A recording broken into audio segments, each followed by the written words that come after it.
الله الرحمن الرحيم الحمد لله رب العالمين بارئ الخلائق أجمعين فاطر السماوات والأرضين والصلاة والسلام على أشرف الأولين والآخرين خاتم النبيين شفيع المذنبين أبي القاسم محمد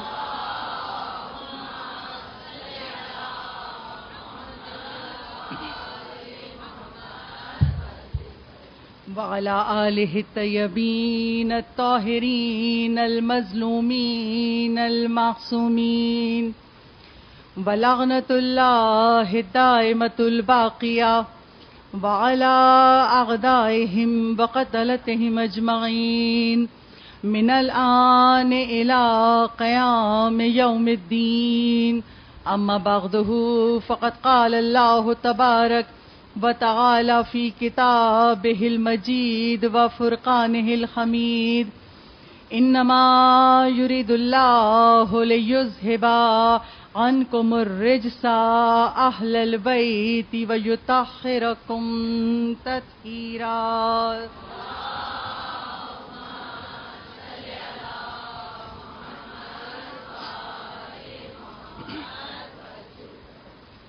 تمام تر تعریفیں اور تمام حمد و ثنا اس پروردگار عالم کے لیے ہے جس نے ہم سب کو اس کائنات کو خلق کیا اور وہی ہمارا پالنے والا ہے. اس پروردگار عالم کا شکر ادا کرتے ہیں کہ اس پروردگار عالم نے ہمارے قلب میں محبت محمد و آل محمد قرار دی، اور یہ محبت اتنی بڑی نعمت ہے کہ اس محبت ہی کے سبب میں اور آپ جیسے ہی پہلی محرم کا چاند طلوع ہوتا ہے ہمارے اور آپ کے قلب کی یہ محبت ہمیں فرش عزا پہ کھینچے لاتی ہے. یہ محبت ہی سبب ہے جو میں اور آپ پھر اس عبادت کے لیے اس فرش عزا پہ موجود ہیں. اس عشرہ اول کا عنوان کربلا ہمیں جینا سکھاتی ہے. اس عنوان کے تحت آج پہلی مجلس آپ کی سماعتوں کی نظر ہے اور شہزادی فاطمہ زہرا کی بارگاہ میں پیش خدمت ہے.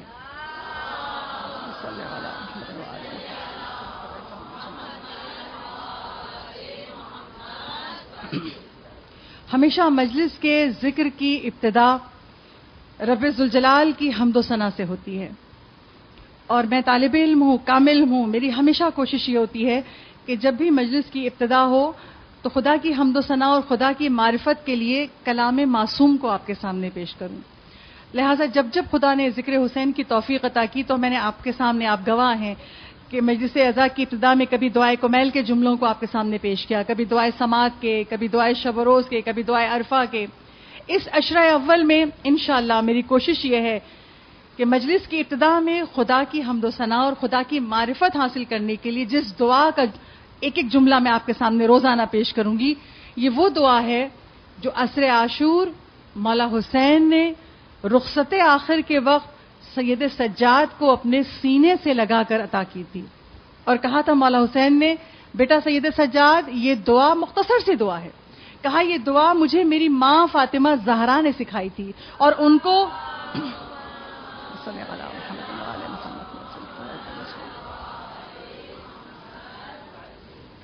اور میری والدہ گرامی کو یہ دعا ان کے بابا نانا رسول اللہ نے سکھائی تھی، اور میرے نانا رسول اللہ نے اس دعا کو جنگ بدر میں اور جنگ خندق میں پڑھا تھا. اور بیٹا سید سجاد جب مشکلات میں گھر جاؤ، جب مصائب کا سامنا ہو اور کوئی اہم حاجت درپیش ہو تو اس دعا کے وسیلے سے خدا کی بارگاہ میں توسل کرنا، یعنی ایک معصوم دوسرے معصوم کو یہ دعائے سریع الاجابہ عطا کر رہے ہیں، اور معصوم کے وسیلے سے یہ دعا ہم سب تک پہنچی. میں روزانہ مجلس کی ابتدا میں، کیونکہ یہ دعا کیا ہے، خدا کی معرفت کروائی ہے مولا نے، رسول خدا نے اپنی بیٹی کو، بیٹی نے اپنے بچوں کو، اور ہم تک پہنچی کہ خدا کی معرفت کروائی، کس طرح خدا کو پکارا جائے جب انسان بلاؤں میں گر جائے. میں روزانہ اس کا ایک ایک جملہ ہر مجلس کی ابتدا میں بیان کروں گا. آج پہلی محرم ہے، اس دعا کا پہلا جملہ آج آپ کی سماعت کی نظر کرتی ہوں. پروردگار عالم نے سلیقہ سکھایا، اس آل محمد بتاتے ہیں اس دعا کو شروع کیسے کیا. بسم اللہ الرحمن الرحیم، بحق یاسین والقرآن الحکیم. یہ اس دعا کا پہلا جملہ ہے. اگر آپ غور کریں تو قرآن پاک میں سورہ یاسین کی یہ 2 آیتیں ہیں. جب ہم سورہ یاسین پڑھتے ہیں نا تو سورہ یاسین کی پہلی آیت کیا ہے؟ یاسین. یہ ایک آیت ہے سورہ یاسین کی. اور دوسری آیت کیا ہے؟ والقرآن الحکیم. ان دونوں کا مجموعہ اس دعا کی ابتدا ہے. یعنی خدا چاہتا ہے کہ ہم اپنے، خدا کی خواہش یہ کہ اس کے حبیب کے وسیلے سے اس کی بارگاہ میں پہنچے. جو لوگ کہتے ہیں نا کہ وسیلے کی ضرورت نہیں ہے خدا کی بارگاہ میں، یہ دعا بہت بڑی دلیل ہے اس بات کی، جو رسول خدا نے سکھائی ہے. بہت بڑی دلیل ہے. وہ دلیل کیا ہے کہ خدا اس دعا کا پہلا جملہ ہی کیا ہے؟ یاسین. یعنی خدا چاہتا ہے میرے حبیب کے اس نام کے ساتھ میری بارگاہ میں آؤ تو تمہاری مشکلیں دور ہو جائیں گی. کیا ہے یاسین؟ یاسین رسول خدا کا ایک قرآنی لقب ہے. اللہ نے اپنے حبیب کو جن ناموں سے پکارا ہے نا قرآن میں، طٰہٰ ہے، یاسین ہے، مدثر ہے، مزمل ہے، تو یاسین بھی رسول خدا کا ایک قرآنی لقب ہے. اور خدا نے اس نام کے سبب قرآن میں اولاد زہرا کو وہ فضیلت عطا کی ہے جس میں کوئی ان کے ساتھ شریک نہیں ہے. وہ کیا فضیلت ہے؟ معصوم کی زبان سے سنیے. میرے اور آپ کے 8ویں امام، امام ضامن و سامن، امام رضا علیہ الصلوۃ والسلام.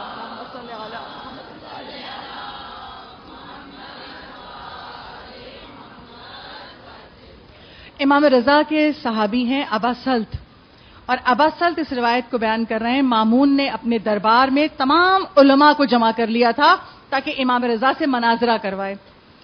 امام کو طلب کیا گیا، امام رضا دربار میں تشریف لائے. ابا سلط کہتے ہیں جیسے امام دربار میں پہنچے علماء کی طرف سے سوالات ہونے لگے. ایک بارگی ایک سوال آیا، امام رضا سے پوچھا گیا کیا اولاد زہرا کے لیے قرآن میں کوئی واضح اور صریح آیت ہے جس کی تعویل نہ کی جا سکے؟ کوئی واضح آیت ہے اولاد زہرا کی عظمت کے لیے قرآن میں؟ امام رضا مخاطب ہوئے، کہا ہاں ہے. اب امام رضا نے سوال کیا یاسین والقرآن الحکیم کا مطلب کیا ہے؟ آج میں نے اسی ذکر سے ابتدا کی نا، تو ذرا آئیے معصوم سے سنیے اس کا مطلب کیا ہے. امام رضا سوال کرتے ہیں، تمام دربار بھرا ہوا ہے علماء سے، بڑے بڑے علماء سے. کہا یاسین والقرآن الحکیم کا کیا مطلب ہے؟ تمام علماء نے یک زبان ہو کے کہا کہ مسلمانوں کے تمام مسلک اس بات پر متفق ہیں کہ یاسین رسول خدا کا قرآنی لقب ہے جو خدا نے عطا کیا ہے. امام رضا کہتے ہیں بالکل ٹھیک. اب امام رضا کہتے ہیں جو کوئی قرآن پر گہری نظر رکھتے ہوئے، میں مولا کے جملوں کو کوٹ کری ہوں، یعنی ائمہ معصومین کا ایک ایک جملہ جب کھول کھول کے بیان کیا جائے تو یقین جانیے حکمت کے در کھل جاتے ہیں. تو میں بہت سلو بول رہی ہوں، ان جملوں کو محسوس کیجئے گا. امام رضا کہتے ہیں جو قرآن پر گہری نظر رکھتے ہوئے اور قلب سلیم رکھتے ہوئے، یعنی جس کے دل میں بغض نہ ہو آل محمد کے لیے، جو قلب سلیم رکھتا ہو اور قرآن پہ گہری نظر رکھتا ہو، اسے معلوم ہو جاتا ہے کہ پروردگار عالم نے قرآن میں اولاد زہرا کو ایسی فضیلت عطا کی ہے جس میں کوئی شریک نہیں ہے. اب وہ علماء کہتے ہیں ہم تو آپ سے پوچھ رہے ہیں، آپ یاسین بیان کر رہے ہیں، بتائیے نا کہاں ہے اولاد زہرا کی عظمت کے لیے آیت؟ امام رضا کہتے ہیں کیا تم جانتے ہو قرآن میں اللہ نے نبیوں پر کسی نبی پہ سلام بھیجا ہے؟ تو مامون کہتا ہے ہاں، اللہ نے قرآن میں کچھ اولو العزم نبیوں پہ سلام بھیجا ہے، جیسے سورہ صافات میں سلام علی نوح، سلام علی ابراہیم، سلام علی موسیٰ و ہارون. اب امام رضا کہتے ہیں کیا اللہ نے قرآن میں کسی نبی کی آل پر بھی سلام بھیجا ہے؟ وہ کہتے ہیں نہیں، ایسا تو نہیں ہے. امام رضا کہتے ہیں ایسا ہے اور قرآن میں موجود ہے. کہا کہاں موجود ہے؟ کہا اسی قرآن پاک کی سورہ صافات میں پروردگار عالم ارشاد فرما رہا ہے سلام علی آل یاسین. یہ کس پہ خدا سلام بھیج رہا ہے؟ آل یاسین کہہ کے. یہ ہم آل محمد اولاد زہرا ہی تو ہیں کہ جن پر خدا قرآن میں سلام بھیج رہا ہے، جو ہمارے اللہ نے کسی نبی کی آل پر قرآن میں سلام نہیں بھیجا ہے. صلوات پڑھیے بابا جی.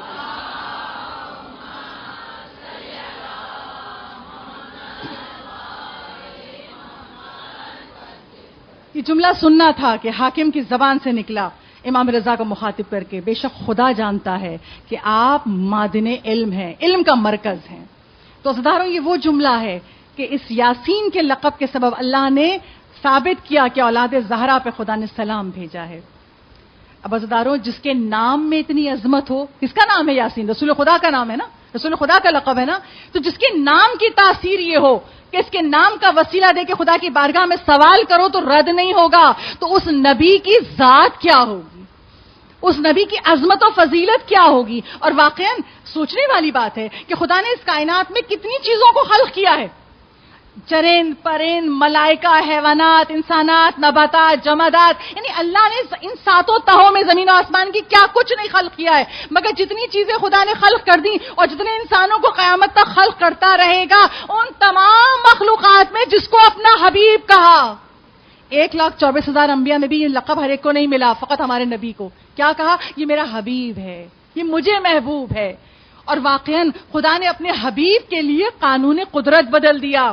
دنیا میں نسل چلتی ہے بیٹوں سے، اور خدا نے نبی کے لیے اپنے حبیب کے لیے قانون قدرت بدلا. کہا میرے حبیب کی نسل چلے گی بیٹی سے، بیٹی کے بیٹوں سے نسل چلے گی. یعنی اللہ نے اپنے حبیب کے لیے قانون قدرت بدل دیا. نہ صرف یہ کہ فرش پہ بدلا، عرش پہ بدلا. زمین پہ نسل چل رہی ہے بیٹی سے، اور عرش پہ کیسے بدلا؟ جب اہل عرش کے سامنے، ہم اور آپ حدیث قصہ میں پڑھتے ہیں نا، جب اہل عرش کے سامنے اللہ نے پنجتن کا تعارف کروایا تو نہ تو اپنے حبیب کے ذریعے کروایا، نہ اپنے ولی کے ذریعے کروایا، نہ اپنی حجت کے ذریعے کروایا. اگر پنجتن کا تعارف ملائکہ کے سامنے کروایا، اہل عرش کے سامنے کروایا، تو یہ کہہ کے کروایا ہم فاطمہ ابوہا و باغلوہا و بنوہا. صلوات پڑھی بابا.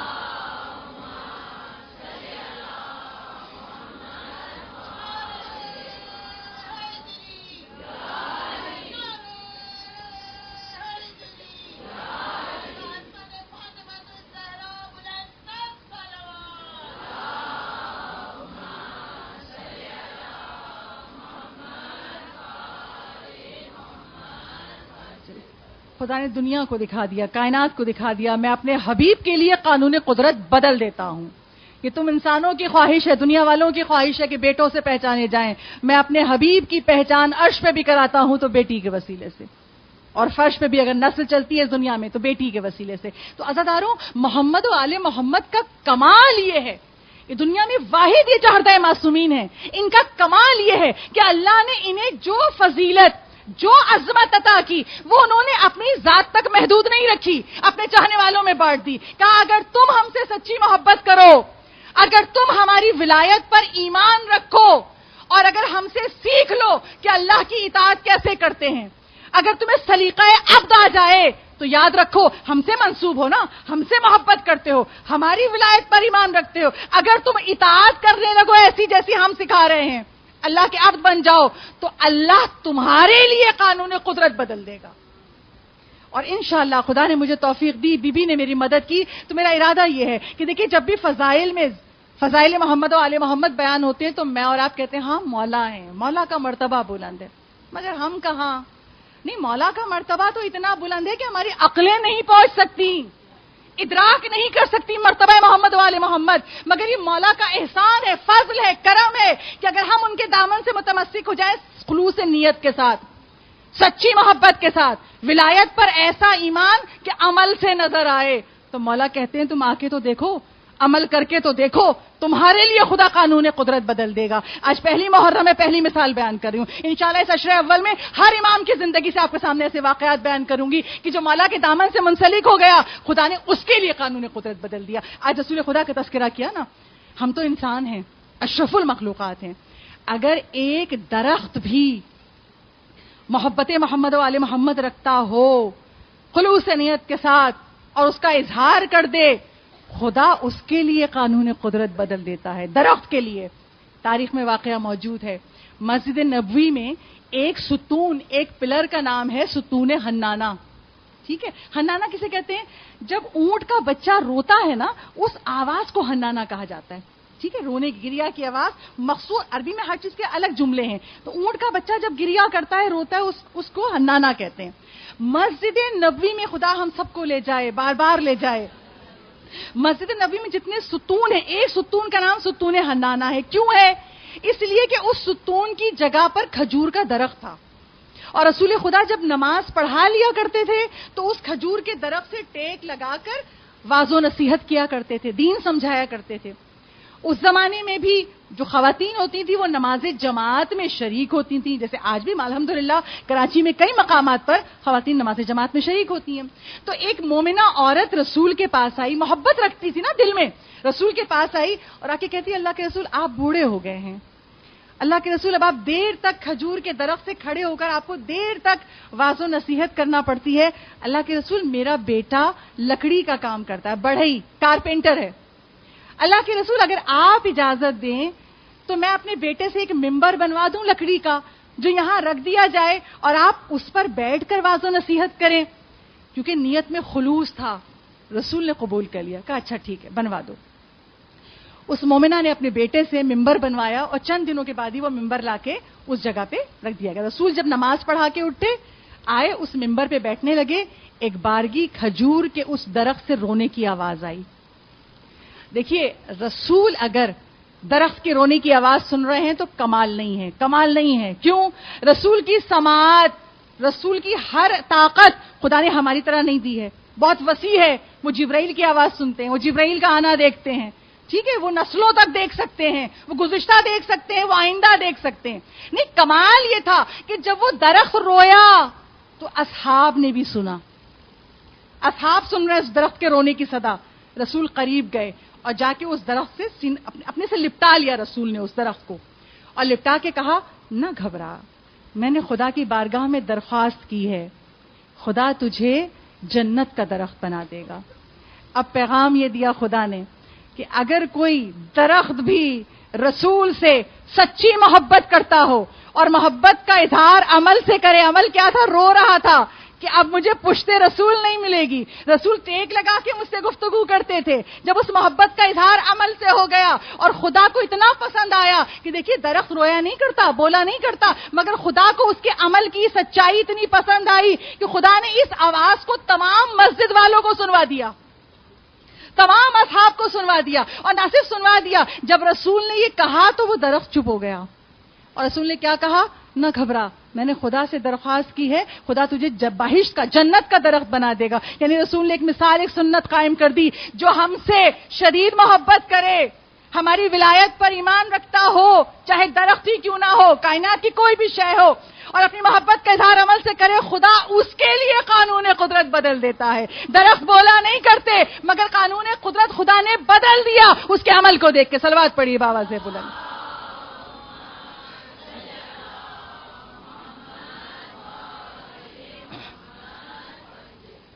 تو جس رسول سے محبت کی بنا پر خدا درخت کے لیے اپنے قانون کو بدل دے، درخت کی صدا دنیا کو سنا دے، اس کا رونا سنا دے، تو اگر وہ رسول کسی کے لیے کہے حسین منی و انا من الحسین، اس حسین کی عظمت کیا ہوگی؟ کیا ترجمہ ہے اس کا؟ حسین منی و انا من الحسین، حسین مجھ سے ہے اور میں حسین سے ہوں. یقین جانیے اگر کربلا کا واقعہ نہ ہوتا نا تو کوئی قیامت تک رسول کی اس حدیث کو سمجھ نہیں پاتا. کیسے؟ اس حدیث کا آدھا حصہ تو سب کو سمجھ میں آتا ہے، ہر مسلمان کو سمجھ میں آتا ہے، حسین منی، حسین مجھ سے ہے. ہاں رسول کے نواسے ہیں. اور یہی بات حسین ابن علی عصر عاشور کربلا میں اپنی شہادت تک سمجھاتے رہے، میں نواسہ رسول ہوں، میں خدا کی حجت ہوں، یہی سمجھا رہے تھے نا. مگر حدیث کا آدھا حصہ جو رسول نے کہا میں حسین سے ہوں، یہ جب سمجھ میں آیا جب بعد شہادت خدا نے اس کائنات میں حسین رسول کا جملہ بکھیر دیا، پہچانو رسول کیسے حسین سے، اس لیے کہ حسین نے رسول کی شریعت کو بچایا، حسین نے اللہ کے دین کے بچایا، حسین نے نبیوں کی محنت کو بچایا. اب سمجھ میں آیا رسول نے کیوں کہا تھا حسین منی و انا من الحسین. واقع کربلا کے بعد یہ آج تک میرا اور آپ کا فرش ازا پہ آنا بتا رہا ہے، وہ انا من الحسین، رسول حسین سے ہیں. عزیزارو کیا عظمت ہے حسین ابن علی کی. مگر عجیب بات ہے، اس واقع کربلا کو ہر زمانے میں بہت کنٹروورشل رکھا گیا، بہت اختلافی رکھا گیا. بہت غور سے میرا پورا عنوان اسی پر فوکس ہے. عنوان ہی نا کربلا ہمیں جینا سکھاتی ہے. کیسے؟ جن لوگوں نے کربلا کو فقط تاریخی ایک ہسٹوریکل واقعہ سمجھا تو انہوں نے سمجھ نہیں آیا، اعتراض کیے کیا بھئی دو شہزادوں کی جنگ ہے، نہ ان کو برا کہیے نہ ان کو برا کہیے. کسی نے کہا بھئی حسین مان جاتے، اس وقت خاموش ہو جاتے، گھر والوں کو بچا لیتے، بیویوں کی چادر بچا لیتے، سب قربان ہو گئے. یہ کون لوگ کہتے ہیں؟ جو کربلا کو پہچان نہیں پائے. اچھا, جو پہچان پائے وہ کہاں تک پہچان پائے؟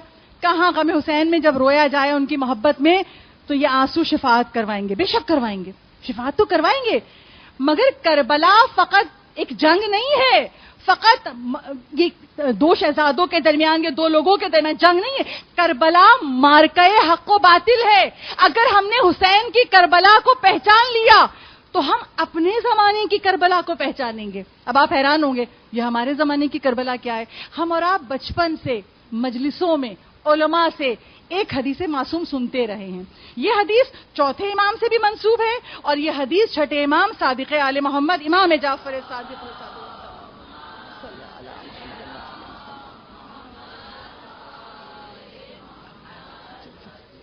ہم نے اور آپ نے اکثر سنا علماء سے, آپ سب نے سنا ہے, مجھے یقین ہے. وہ کیا؟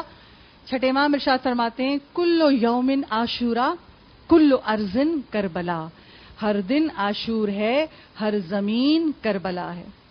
عزیزارو, آپ کا تقویٰ, آپ کا علم مجھ سے بلند ہوگا, میں بہت کم علم ہوں, بہت طالب علم ہوں. مجھے معصوم کی اس حدیث پر یقین تو ہے, ایمان ہے, مگر مجھے سمجھ نہیں آتی تھی, میں نہیں سمجھ پاتی تھی. کیوں ہر دن عاشور کیسے, ہر زمین کربلا کیسے, نہیں سمجھ آتی تھی. مگر مجھے کب سمجھ میں آئی؟ جب میں نے اپنی زندگی میں دیکھا کہ کوئٹہ میں عاشور کے جلوس پہ حملہ کیا گیا, بم بلاسٹ ہوا, شہادتیں ہوئیں.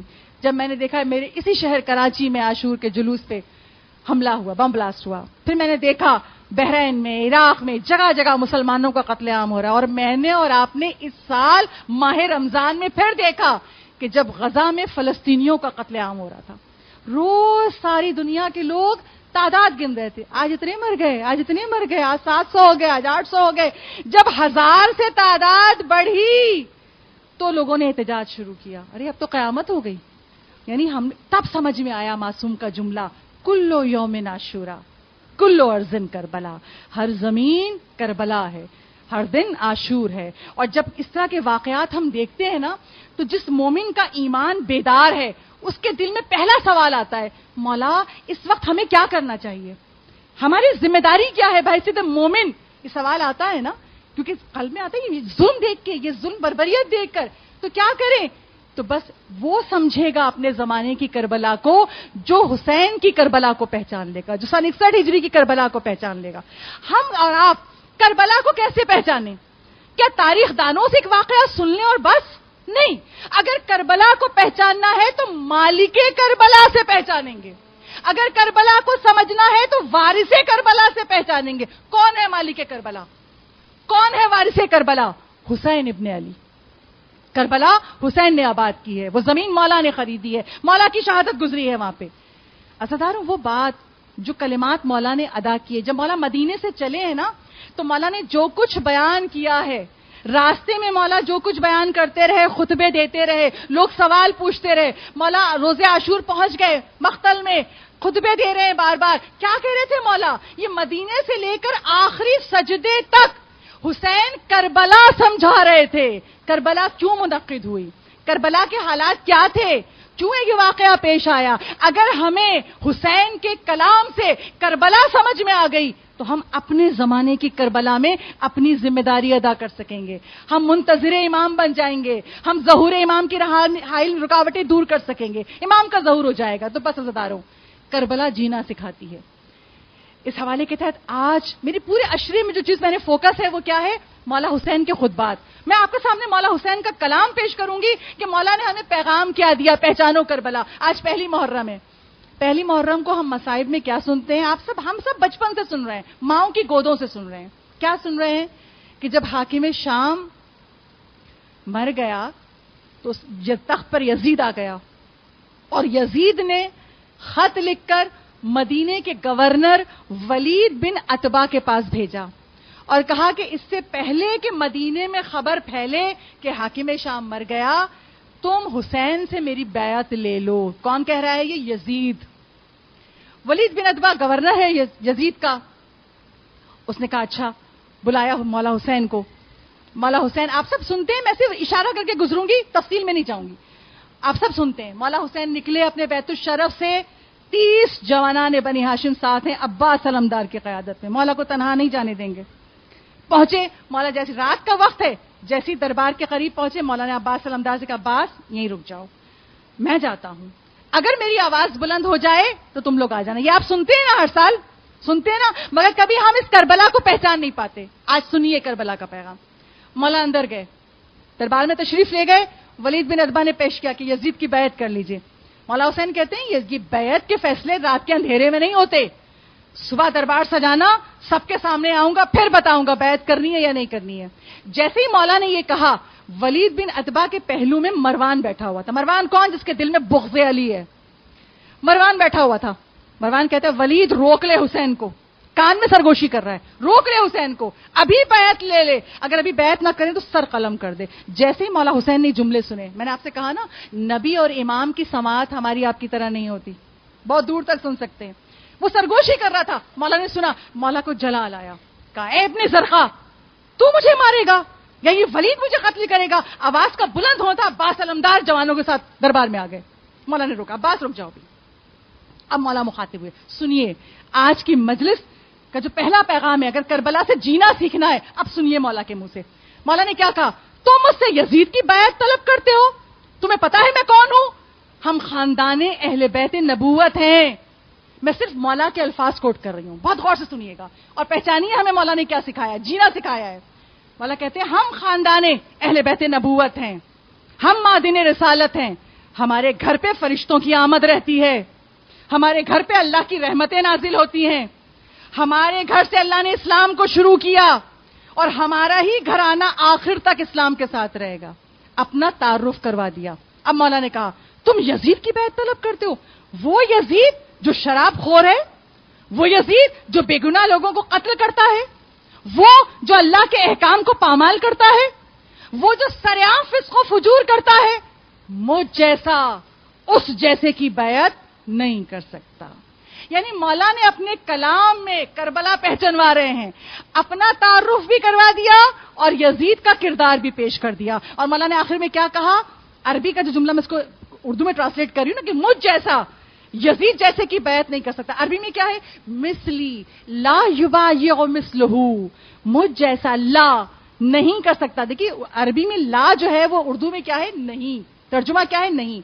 مولا نے کہا مجھ جیسا یزید جیسے کی بیعت نہیں. اگر مولا چاہتے تو مولا کہہ دیتے میں حسین ابن علی ہوں، میں یزید کی بیعت نہیں کروں گا، تو بات مکمل تھی نا یا نہیں تھی؟ تھی. مگر مولا نے قیامت تک کے ہر مومن کو شامل کر لیا. مجھ جیسا قیامت تک جو بھی حسینی ہوگا، مجھ جیسا یزید جیسے کتنے ہی پلید کردار دنیا میں آ جائیں، مجھ جیسا یزید جیسے کے آگے کبھی نہیں جھکے گا.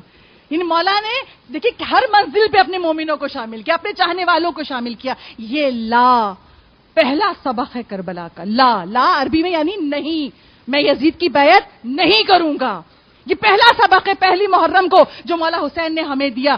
اچھا اگر میں آپ سے سوال کروں، اگر کوئی کافر، کوئی مشرک اسلام کے دائرے میں آنا چاہے تو کیا کہے گا؟ کلمہ پڑھے گا نا. کلمے کا پہلا لفظ کیا ہے؟ لا الہ الا اللہ. یعنی کلمے کا پہلا لفظ بھی لا. کربلا کا پہلا پیغام بھی لا. کیا ہے لا؟ یعنی جب کلمہ پڑھتے ہیں لا الہ، نہیں کوئی معبود الا اللہ، سوائے اللہ کے. جب تک تمام خداؤں کا انکار نہیں کرو گے تمہیں اللہ کی وحدانیت سمجھ میں نہیں آئے گی، خدا سمجھ میں نہیں آئے گا. اب مولا حسین نے کربلا میں کہا مجھ جیسا یزید جیسے کی بیعت نہیں کر سکتا. اگر حسینی ہو تو پھر جتنے حرام کام، جتنے وسوسے شیطانی ہیں، جتنے گناہ ہیں جن سے خدا نے روک دیا، ان کے لیے اپنے اندر لا کی قوت پیدا کرو. تمہارے قلب سے آواز آئے نہیں کی. اگر سامنے گناہ آ جائے، جھوٹ ہے، بے پردگی ہے، بد احترامی والدین ہے، قطع رحیم ہے، چاہے نفس پیش کرے، چاہے شیطان کا وسوسہ ہو، چاہے دنیا گناہ کو پیش کرے، ہمارے قلب سے آواز آنی چاہیے. اگر ہم حسینی ہیں، لا نہیں، ہم وہ کوئی کام نہیں کریں گے جس سے خدا ناراض ہو. میری آنکھوں سے، میری زبان سے، میرے اعضاء سے کوئی ایسی بات نہ ہو، میری زبان سے کوئی ایسا جملہ نہ نکلے جس سے خدا راضی نہ ہو. یہ نہ یہ لا ہمارے وجود میں اترنا چاہیے. جیسا کہا نا کسی شاعر نے, باطل کے سامنے جو جھکائے نہ اپنا سر, باطل کے سامنے جو جھکائے نہ اپنا سر, سمجھو کہ اس کے ذہن کا مالک حسین ہے. صلوات پڑھی بابا جی.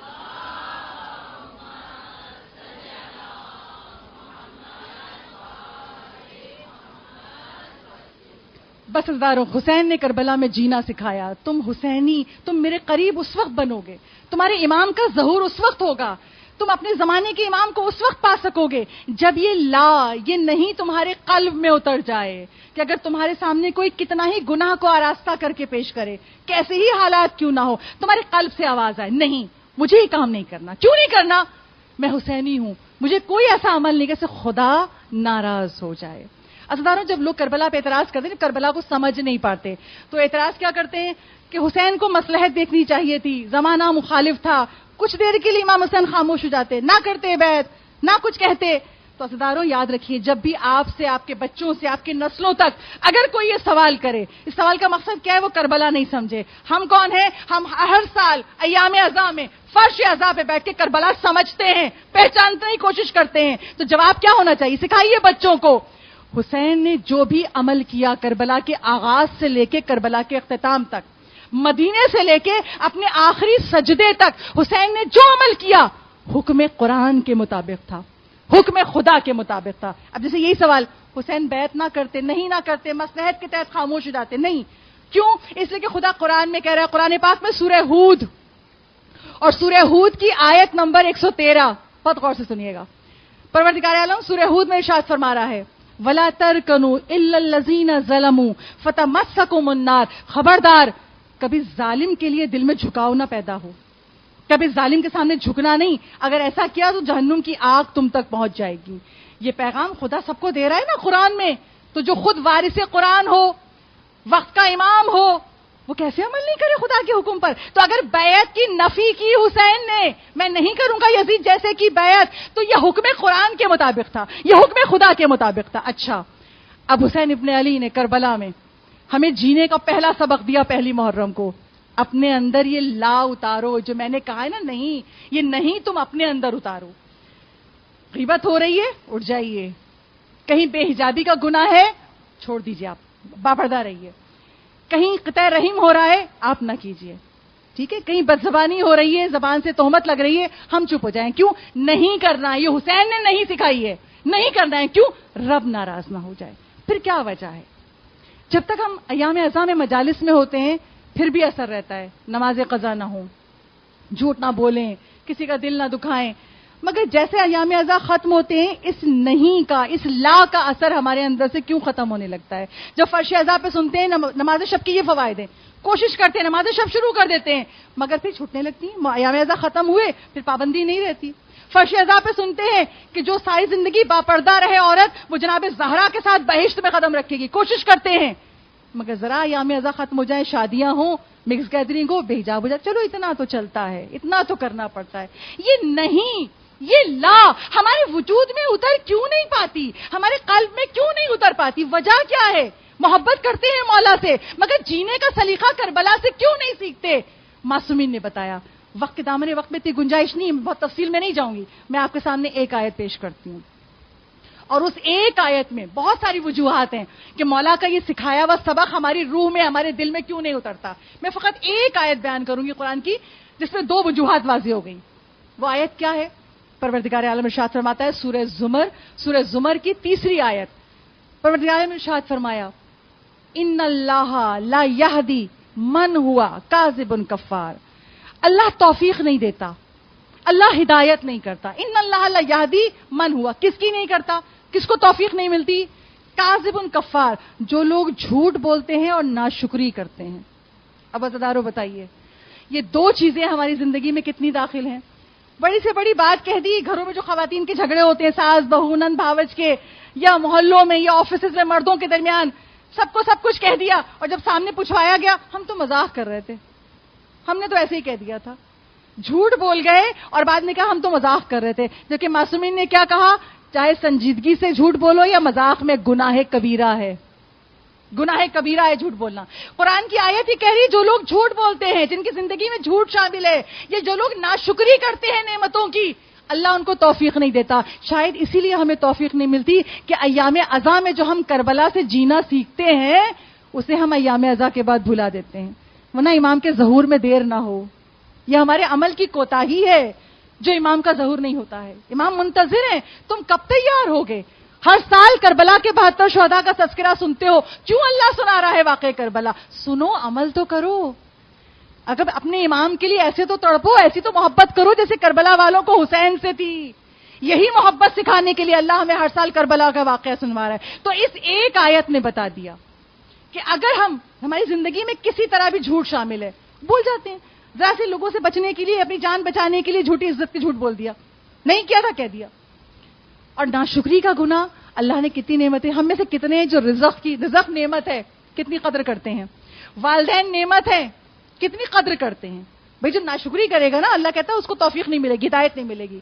آج والدین کے سب مائیں بیٹھی ہیں، والدین کا دل جانتا ہے ہم سب اپنے والدین سے کیسے مخاطب ہوتے تھے اور آج ہمارے بچے ہم سے کیسے مخاطب ہوتے ہیں. کوئی کام کہہ دیجئے نہیں کرنا، دل نہیں چاہ رہا. قرآن کہہ دے اف نہ کرنا ماں باپ کے سامنے، اونچی آواز میں نہ بولنا، اف نہ کرنا. ہمارے آپ کے گھروں کا حال ہے. ناشکری کیا ہے؟ یہ گناہ بد احترامی والدین تو ہے، مگر دراصل ناشکری ہے. اولاد کو احساس نہیں ہے والدین جیسی نعمت مل گئی. کتنی والدین صحبتیں اٹھاتے ہیں، باپ کتنی کوشش کرتا ہے کمانے کے لیے، ماں کتنے جتن کرتی ہے پالنے کے لیے، قدر نہیں ہے. اور اسی طرح اولاد کی نعمت کی بھی قدر نہیں ہے. اولاد مل گئی، کیا اس نعمت کی قدر کرتے ہیں میں اور آپ؟ اس طرح پالیں جیسا امام چاہتے ہیں. کرتے ہیں کوشش؟ نہیں. دنیا کی طرح پل گئے، دنیا کی طرح کھا لیا، دنیا کا سلیقہ سیکھ لیا. تو ہم اولاد جیسی نعمت کی بھی قدر نہیں کر رہے، ہم رشتوں کی قدر نہیں، صلہ رحم کی قدر نہیں کرتے. ہم کس نعمت کی قدر کر رہے ہیں؟ سب سے بڑھ کر یہ نعمت محمد و آل محمد جو ہمیں ملی ہے. یاد رکھیے یہ اتنی بڑی نعمت ہے کہ خدا نے ہم کو ہدایت پر پیدا کیا ہے. ہدایت پر. دنیا ہدایت ڈھونڈ رہی ہے، ہم پیدا ہدایت پر ہوئے ہیں. ہمارا کام تو فقط پیروی کرنا ہے، ہمیں تو فقط معصومین کو فالو کرنا ہے. ہم وہ نہیں کر پاتے.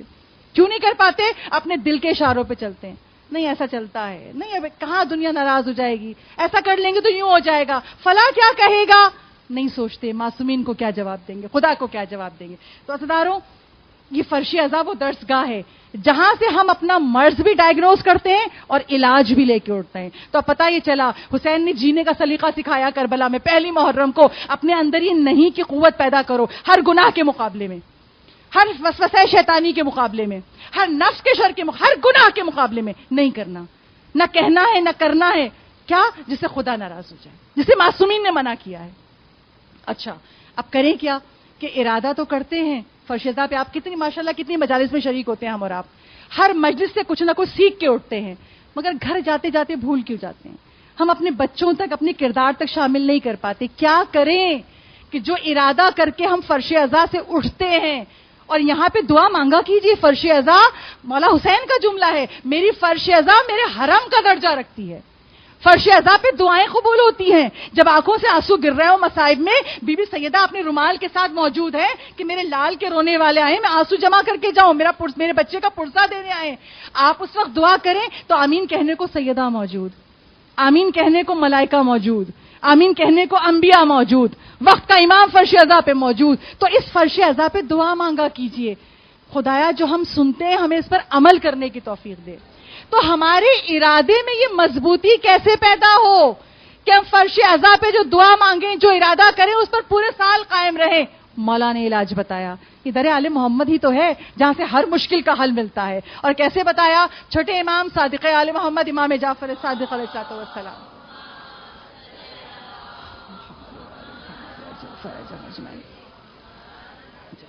چھٹے امام ارشاد فرماتے ہیں اگر تم چاہتے ہو تمہارا ارادہ بہت مضبوط ہو جائے، تمہاری ول پاور بہت اسٹرانگ ہو جائے، کہ تم جو اپنے فرش عزا پہ اپنے مولا سے وعدہ کر رہے ہو، جو جانماز پہ اپنے خدا سے وعدہ کر رہے ہو، تم اس پر قائم رہو. تو مولا نے اتنا آسان نسخہ بتایا کہ اگر کوئی سورہ توبہ کی آیت نمبر 119 آیت کا نمبر 119 سورہ توبہ کی، اگر کوئی اس کو ایک مرتبہ پڑھ لے، اور عزیزاروں کمال یہ ہے کہ یہ آیت دنیا کے ہر شیعہ کو یاد ہوتی ہے. کیوں آپ مجالس میں مولا کے فضائل میں یہ آیت بہت سنتے ہیں. میں پڑھوں گی آپ کو یاد آ جائے گی. سورہ توبہ کی آیت نمبر 119 کیا ہے؟ یا ایھا الذین آمنوا اتقوا اللہ وکونوا مع الصادقین. اے صاحبان ایمان گناہ سے بچو اور سچوں کے ساتھ ہو جاؤ. جب واقع مباہلہ کا تذکرہ ہوتا ہے نا تو یہ آیت ہر ذاکر پڑھتا ہے.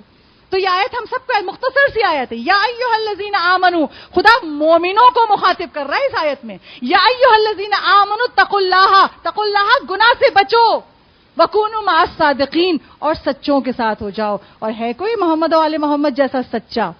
چھٹے امام کہتے ہیں جو اس ایک آیت کو ایک دفعہ پڑھ لے اور اس کے بعد ایک لائن کی چھوٹی سی دعا ہے، میں پڑھتی ہوں آپ سنیے، مختصر سی دعا ہے، ترجمہ بھی بیان کرتی ہوں آپ کے سامنے. جو یہ پڑھ لے خدا اس کے ارادے کو اتنا مضبوط کر دے گا کہ جو ارادہ وہ خدا سے باندھے گا معصومین کے توسل سے اس ارادے کو پورا کرے گا. اس کی ول پاور اسٹرانگ ہوگی، اس کا ارادہ مضبوط ہوگا، ایسا جیسے شہداء کربلا کا تھا. مولا کہتے تھے چلے جاؤ، یہ مجھے مارنا چاہتے ہیں، میں چراغ گل کیے دیتا ہوں، تم میں سے جو جانا چاہے چلا جائے. تم یہاں تک آئے میں بخشش کرواؤں گا، شفاعت کرواؤں گا. اس سبق کو جینے کا پہلا سلیقہ کس نے سیکھا؟ اصحاب کربلا نے. کیا مولا نہیں، ایسا نہیں ہو سکتا، کوئی ہمیں 70,000 مرتبہ بھی قتل کرے پھر زندہ کرے، حسین آپ کو نہیں چھوڑیں گے. یہی سکھانے کے لیے خدا ہمیں فرش عزا پہ لاتا ہے. تو دعا کیا ہے؟ جو سورہ توبہ کی یہ آیت یا ایھا الذین آمنوا اتقوا اللہ وکونوا مع الصادقین، یہ آیت پڑھ کے دعا مانگے، اللہم ارفعنی فی اعلی درجاتی ہذہ الندبہ واعنی بعزم الارادہ. ایک لائن کی دعا ہے، ترجمہ میں پڑھتی ہوں آپ کے سامنے. اللہم ارفعنی فی اعلی درجات، بارے الہ مجھے اعلی درجات عطا فرما. ہذہ الندبہ، اس دعا، اس گریہ، اس مناجات کے سبب مجھے اعلیٰ درجے اپنا قرب عطا فرما. وَإِنِّي، اور میری مدد فرما دے، بعزم الارادہ، میرے ارادے کو مضبوط کر دے، میری مدد فرما دے کہ میں تیرے قرب پا سکوں، میں اعلیٰ درجات تک پہنچ سکوں. چھوٹے امام کہتے ہیں جو سورہ توبہ کی یہ آیت پڑھ کر، ایک آیت اور ایک لائن کی دعا پڑھے گا، معصوم کا قول ہے، غلط ہو نہیں سکتا. تو آپ فرش عزا سے دعا مانگ کے جو ارادہ کر کے اٹھیں گے، خدا آپ کو توفیق دے گا کہ آپ اپنے ارادے پہ ثابت قدم رہیں. اور عزاداروں، فرش عزا پہ جو پہلا سبق میں نے اور آپ نے آج سیکھا، لا نہیں، اپنے اندر ہی اس چیز کو اتاریے. کوئی کچھ بھی کہتا رہے، ارے ایسا چلتا ہے، نہیں کرنا. کیوں؟ خدا ناراض ہو جائے گا. حسین نے یہی تو کربلا میں سکھایا. اور جو کربلا کو پہچان لیتا ہے، جو حسین کی لا کو سیکھ لیتا ہے، اس سے مولا کتنے خوش ہوتے ہیں. بس ربط مصائب کے لیے دو چیزیں بیان کروں گی اور مصائب کی منزل پہ آ جاؤں گی. مولا حسین کتنے خوش ہوتے ہیں جو اس لا کو، اس نہیں کو اپنے اندر اتار لے، گناہ نہ کرے، میرا رب راز، میرا خدا ناراض نہ ہونے پائے. روایت میں لکھا ہے، کتاب ہے معجزات امام حسین.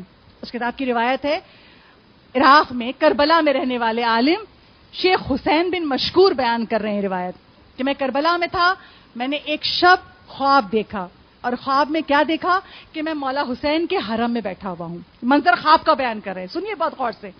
اور دیکھیے جس نے حسین سے جینا سیکھ لیا، جس نے کربلا سے جینا سیکھ لیا، اس کا مقام کتنا بلند ہوتا ہے. وہ کہتے ہیں میں خواب میں دیکھ رہا تھا کہ مولا حسین کے حرم میں بیٹھا ہوا ہوں. حرم کے ایک کنارے پر دیکھا کہ ایک دم ایک عرب جوان داخل ہوا مولا کے حرم میں، اور آتے ہی اس نے مولا کے زری کی طرف رخ کر کے مولا کو سلام کیا مسکراتے ہوئے. اور میں نے دیکھا ذریعے امام میں حسین مظلوم نے مسکرا کے اس کے سلام کا جواب دیا. مولا کی زیارت بھی ملی خواب میں، اور دیکھا کہ اس نے مولا نے مسکرا کے اس کے سلام کا جواب دیا. کہا یہ دیکھتے ہی میری آنکھ کھل گئی، میں پریشان بیٹھا ہوا ہوں، آج میں نے کیا دیکھا خواب میں. کہا اگلے دن شب جمعہ تھی، میں مولا حسین کے حرم میں پہنچا، اور پہنچ کے مولا کی زیارت پڑھی اور بیٹھ کے حرم میں دعائیں پڑھنے لگا. اچانک میں نے دیکھا، میں نے خواب میں جس جوان کو دیکھا تھا وہی عرب جوان پھر مولا کے حرم میں داخل ہو رہا ہے. وہ منظر جو خواب میں دیکھا تھا پچھلی رات کو، وہ اپنی آنکھوں سے دیکھ رہے ہیں. دیکھا کہ وہی عرب جوان مولا حسین کے حرم میں داخل ہو رہا ہے، اور ویسے ہی کھڑے ہو کے مولا کی زری کی طرف رخ کر کے سلام کر رہا ہے مسکرا کے. اب مولا حسین تو نہیں دیکھ رہے وہ زری میں، تو خواب میں دیکھا تھا، مگر دیکھا اسی طرح وہ مسکرا کے سلام کر رہا ہے. ایک بارگی اٹھے، اس کے قریب گئے، اس کو پکڑ کے کونے میں لائے. کہا میں نے کل تجھے خواب میں دیکھا تھا، اور میں نے تجھے ایسے ہی مسکرا کے سلام کرتے ہوئے دیکھا تھا، اور میں نے خواب میں مولا حسین کو تجھے مسکرا کے جواب دیتے دیکھا تھا. وہ جوان مسکرایا، کہاں تم نے صحیح دیکھا تھا.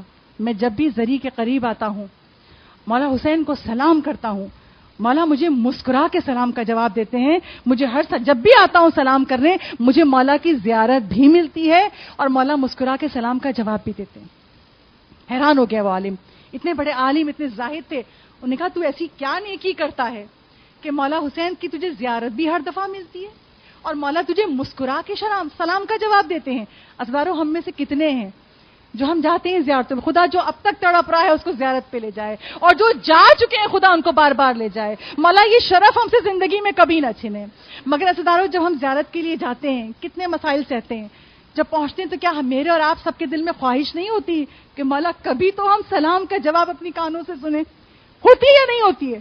مگر اس شخص کی نیکی کہ خواب میں ایک عالم دیکھ رہے ہیں کہ مولا اس کو جواب دے رہے ہیں, اب اس کو پکڑا لے کے چلے صحن میں, کہا مجھے بتا تو ایسی کیا نیکی کرتا ہے کہ جب آتا ہے مولا کی زیارت بھی ملتی ہے. مولا تجھے مسکرانے کا مطلب کیا ہے؟ مولا اس سے راضی ہیں, مولا اس سے خوش ہیں.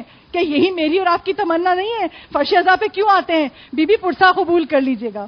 مولا یہ عبادت آپ کی بارگاہ میں قبول ہو جائے, خدا کے خزانے میں جمع ہو جائے یہ عبادت, اور محمد و آل محمد ہم سے راضی ہو جائیں, خوشنود ہو جائیں, اس سے راضی تھے. پوچھا عالم نے کیا کرتا ہے تو ایسا؟ کہا میں بہت غریب آدمی ہوں, میں کربلا سے چند میل کے فاصلے پہ رہتا ہوں, میرے پاس ایک خچر ہے اور میرے والدین بہت بوڑھے ہیں, بہت ضعیف ہیں. میرا طریقہ یہ ہے کہ ہر ایک شب جمعہ اپنے بابا کو خچر پہ بٹھا کے لاتا ہوں زیارت کے لیے, پھر دوسری شب جمعہ اپنی ماں کو بٹھا کے لاتا ہوں. میرے ماں اور باپ دونوں بہت ضعیف ہیں, پیدل چل کے نہیں آ سکتے. کہا ایک شب ایسی آئی کہ کربلا میں شدید طوفان تھا, آندھی چل رہی تھی اور شدید سردی تھی. کہا اس رات شب جمعہ میرے بابا کی باری تھی, مجھے اپنے والد کو خچر پہ بٹھا کے لانا تھا. جیسے ہی میں نے اپنے بابا کو بٹھایا میری ماں رونے لگی, بہت ضعیف ہے میری ماں, رونے لگی. بیٹا مجھے پتا ہے یہ شب جمعہ میری باری نہیں ہے, مگر میرے لال میرا دل بہت بے چین ہے, نہ جانے کیوں میرا دل اتنا بے چین ہے کہ اگلی شب جمعہ میں زندہ رہوں نہ رہوں. بیٹا کیا ایسا نہیں ہو سکتا, تو مجھے بھی اس شب جمعہ لے چل. اب وہ بیٹا یہ سوچ رہا ہے کہ اگر باپ کو منع کرتا ہوں تو بھی خدا ناراض ہو جائے گا, باپ کی باری تھی, میرے ضعیف ماں باپ ہیں, پیدل جا نہیں سکتے, ماں کو منع کر دوں تو ماں کا دل دکھے گا, ماں کا دل بے چین ہے. اگر آج ہمارے زمانے کی کوئی اولاد ہوتی تو کیا کرتی بتائیے؟ بچے بھی بیٹھے ہیں, مائیں بھی بیٹھی ہیں. آپ کو لے تو گئے تھے, اب آپ انتظار کیجئے, وہ آپ کو اگلی دفعہ لے جائیں گے. اور ہمارے بچے اس طرح سے بولتے ہوئے کوئی عیب بھی نہیں سمجھتے کہ ہم زور سے بول رہے ہیں, دل دکھ جائے گا. کیوں ہمارے میڈیا نے ہمارے بچوں کو پتہ نہیں نہ جانے وہ چیزیں وہ حقوق سکھا دی ہیں جو ہے ہی نہیں, تہذیب و تمیز دور کر دی اور نہ جانے کیسے الٹے سیدھی باتیں سکھا دی ہیں. تو بچے پلٹ کے چاہے چھوٹے بچے ہوں چاہے جوان ہو جواب دیتے ہیں, انہیں کوئی شرم و حیا بھی نہیں ہوتی ہے. تو اگر آج کے زمانے میں کوئی بچہ تو کیا کہتا, آپ کو لے تو گئے تھے, اب آپ صبر کریں, ایک جمعہ ایک ہفتہ گزاریے, آپ کو لے جائیں گے. نہیں, جس نے کربلا سے جینا سیکھ لیا ہو, جس نے حسین کو پہچان لیا ہو. سنتے تو ہم ہر سال پہلی محرم کو کہ مولا نے کہا تھا مجھ جیسا یزید جیسے کی بیعت, مجھ جیسا کیسے بنے گا. مولا نے ہر مومن کو شامل کیا, جب تم مجھ سے سیکھ لو گے کہ ہر عمل خدا کو راضی کرنے کے لیے کرنا ہے, شیطان کے ہر وسوسے کے لیے نہیں کرنا. اس نے کیا کیا, ماں باپ کو منع نہیں کیا. کہا نہیں, اگر میں نے منع کر دیا تو ہو سکتا ہے میرا خدا مجھ سے ناراض ہو جائے. اس نے باپ کو خچر پہ بٹھایا, ماں کو کندھے پہ بٹھایا. شدید سردی, بوڑھے ماں باپ کو سردی سے بھی بچانا ہے, آندھی چل رہی ہے اور خود پیدل ہے, کندھے پہ ماں سوار ہے. باپ کو خچر, کتنی صعوبتوں کے ساتھ, کتنی زحمتوں کے ساتھ, سوچیے وہ چند میل کا فاصلہ طے ہوا ہوگا.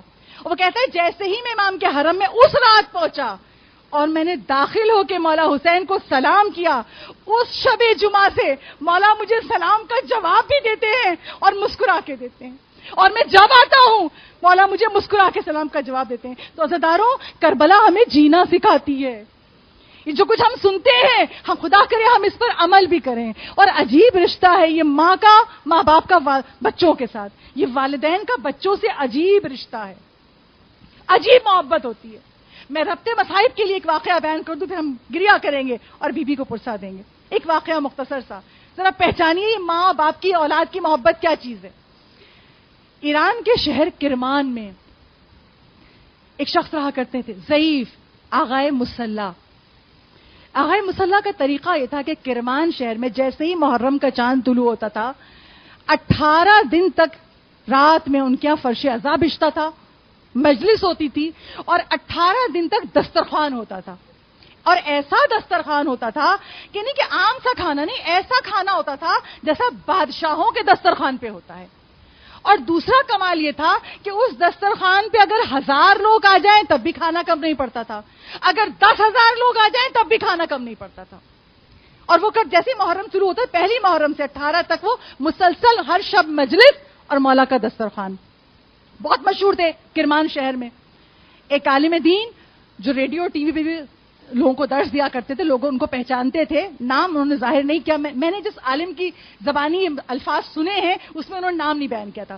کہا ایک عالم نے سوچا میں جا کے پوچھوں آغا مصلی سے، یہ اتنے امیر تو ہے نہیں، ان کی حالت جو لوگ شہر والے بتاتے ہیں بہت عام سے انسان ہیں، تو یہ بادشاہوں والا کھانا اتنا شاندار سفرہ، اتنا شاندار دسترخوان یہ کیسے کرتے ہیں؟ کہتے ہیں میں شہر کرمان پہنچا، آغا مصلی کے گھر پہ پہنچا، میں نے دروازہ کھٹکھٹایا، دروازہ کھولا آغا مصلی نے، میں نے سلام کیا، انہوں نے جواب دیا. وہ مجھے پہچانتے تھے کیونکہ میں ریڈیو ٹی وی پہ آ کے درس دیا کرتا تھا، وہ مجھے پہچانتے تھے. مجھے اندر لے گئے، جب اندر بٹھایا مہمانداری کی، میں نے ایک سوال پوچھا. آغا مصلی میں ایک سوال پوچھنے آئے، بہت غور سے سنیے گا اور پہچانیے ماں اور اولاد کا رشتہ کیا ہوتا ہے. پھر اس ماں کو پرسا دیں گے جو فرش عزا پہ بیٹھی ہے.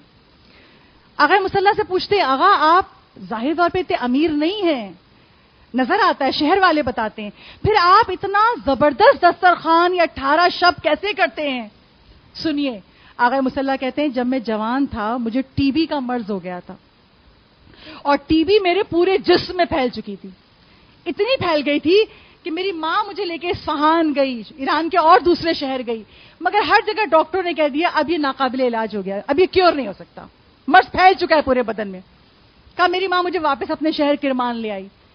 کہا محرم قریب تھے، ایک روز ڈاکٹر نے کہا کہ اب یہ اتنا بیمار ہے کہ صرف چند دن کا مہمان ہے، اور اس کا مرض اتنی شدت اختیار کر چکا ہے ٹی بی کا مرض کہ اگر آپ اس کے کوئی قریب آئے گا تو ہو سکتا ہے اس کو مرض لگ جائے.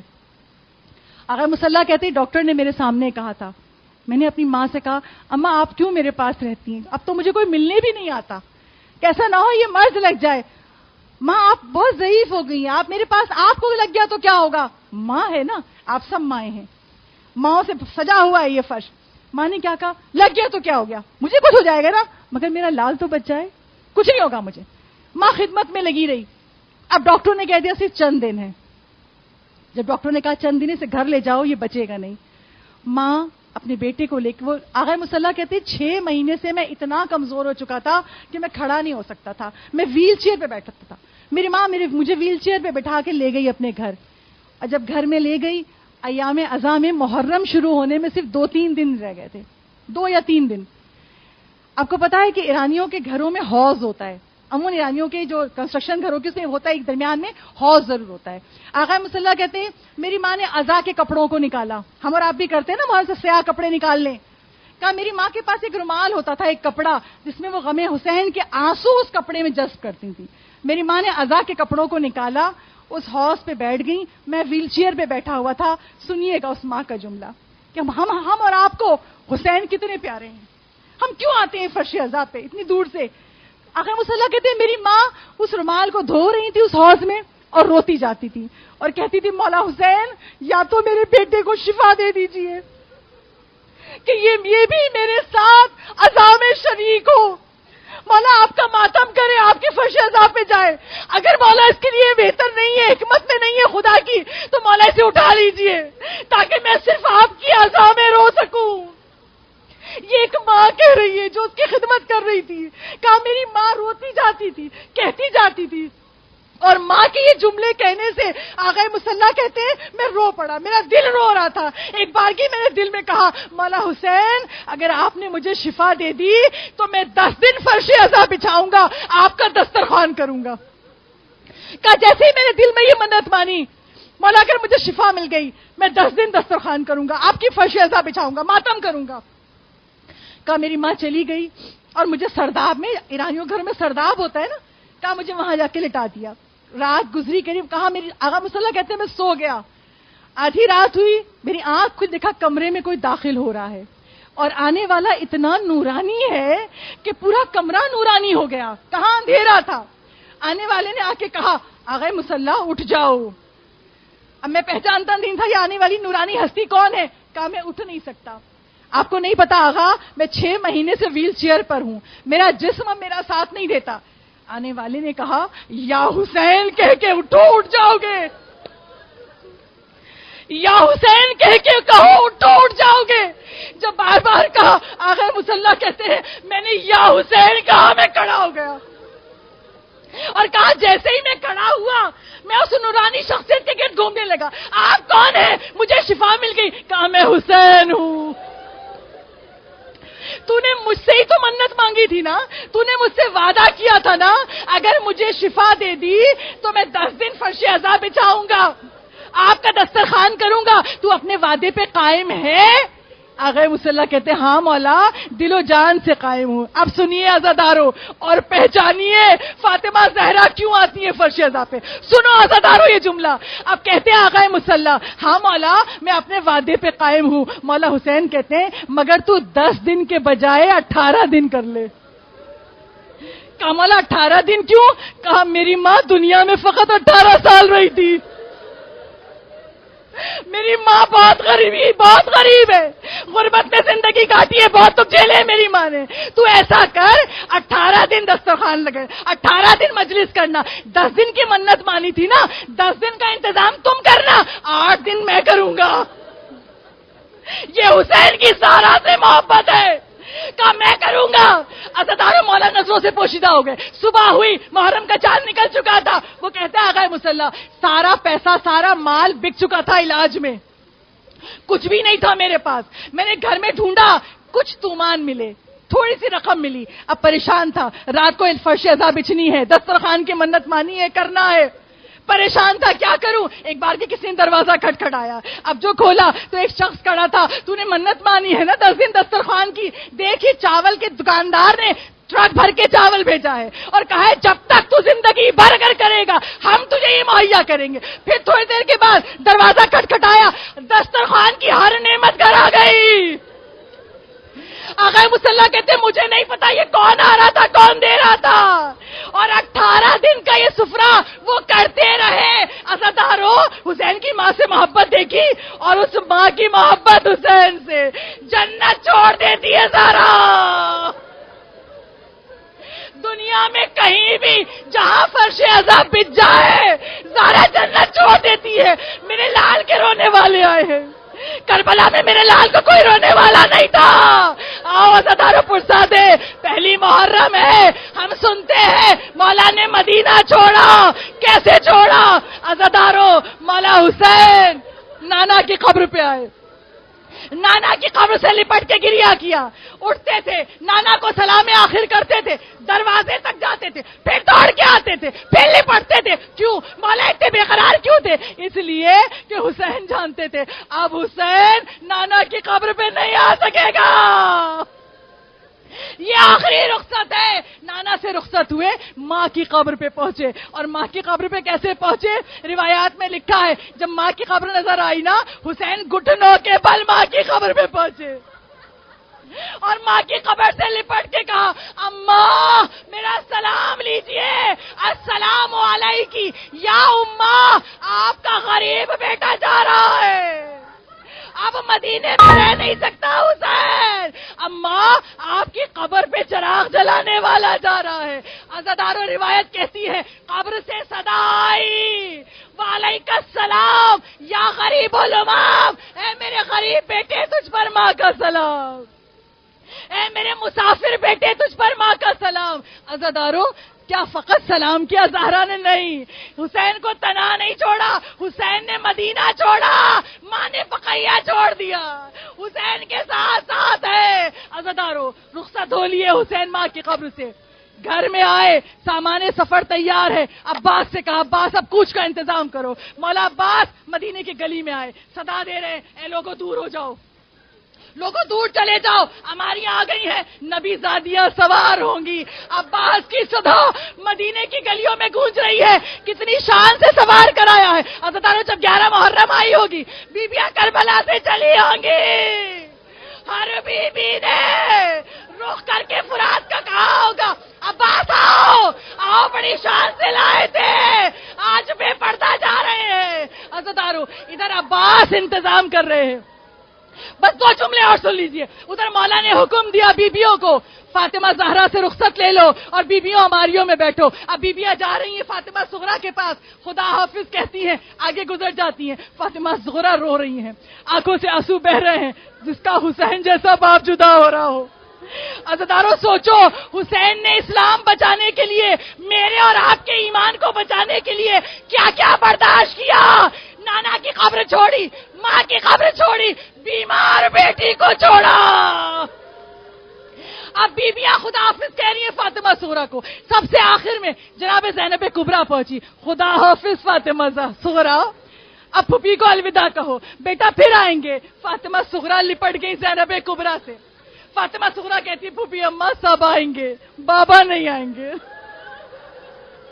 پھوپھی نے پوچھا تجھے کیسے معلوم؟ کہا پھوپھی اماں میں بیمار ہوں نا, رات کو نیند نہیں آ رہی تھی, میں صحن میں آ گئی. میں نے صحن میں دیکھا ایک بی بی سیاہ پوش سینہ پیٹ کے کہہ رہی ہے ہائے میرا حسین. پھوپھی اماں میں پہچان گئی یہ میری ماں دادی فاطمہ زہرا ہے. پھوپھی اماں دادی گریا کر رہی تھی, سب آئیں گے, بابا نہیں آئیں گے. پھوپھی اماں سفارش کر دیجئے بابا مجھے بھی ساتھ لے چلیں. بی بی زینب کبریٰ نے فاطمہ صغرا کا ہاتھ پکڑا, مولا حسین کی بارگاہ میں آئی.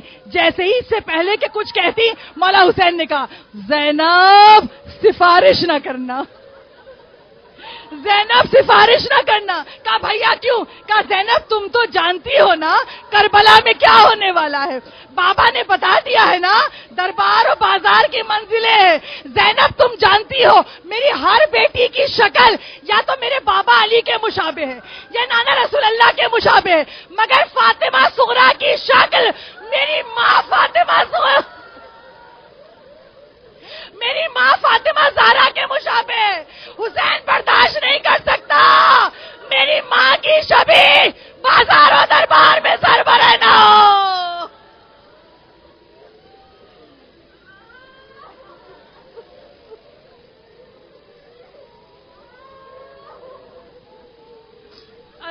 لعنت اللہ علی القوم الظالمین.